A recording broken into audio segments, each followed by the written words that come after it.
నేను ఇక్కడికి వచ్చినప్పుడు సింగనగర్కి వచ్చినప్పుడు నేను బోట్లో వెళ్ళాను, లోపలికి వెళ్ళాను, వాళ్ళ కష్టాలు చూశాను.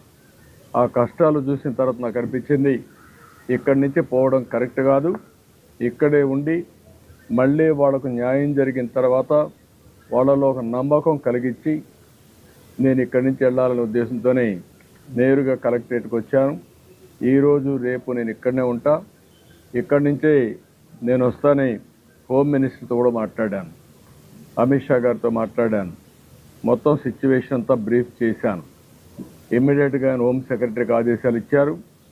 10 ఎన్డీఆర్ఎఫ్ టీములు పంపిస్తున్నారు. 10 ఎన్డీఆర్ఎఫ్ టీములు వస్తున్నాయి. ఈరోజు కొన్ని అయితే మిడ్ నైట్కి వస్తాయి. ఒక 4 బోట్లు వస్తాయి. దగ్గర 4 కలిపి ఇంకొక పక్కన